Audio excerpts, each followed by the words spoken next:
Hello! In this tutorial, I'll show you how to edit a review on AliExpress. Here's how you can edit a review on AliExpress. The first thing you need to do is launch a browser and go to the AliExpress website at aliexpress.com. Now you can use any browser of your choice. Click on the account icon in the website at the top right corner and log in with your credentials if you're not already logged in.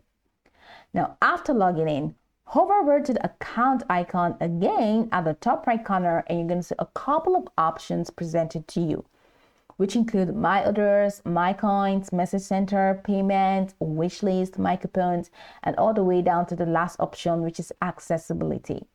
Now, click on My Orders from the drop-down menu, and it's going to take you to the Order Management window, which is here.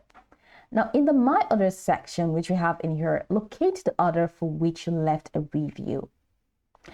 If you're having a hard time locating the order because you have a wide array of orders, go ahead and use the search bar to search for your order by order ID, product, or the store name.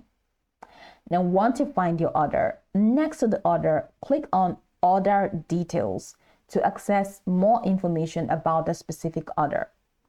In the Order Details page, scroll down to find the Review section.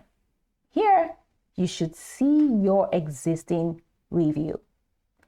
Now, once you see your review, look for the Edit option or button next to your review.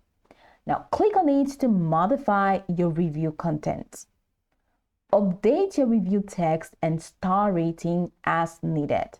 Just do whatever you want to do and freestyle with it. After editing your review, make sure to click on the Submit or Save button depending on your update. And once you do that, you'll be able to apply the changes.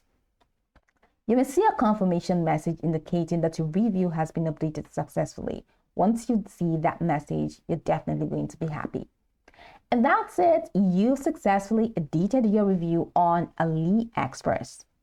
Now you can go over this tutorial from top to bottom to get acquainted with the steps. And of course, once you are done, you will be good to go. I hope this tutorial marvelously helped you search.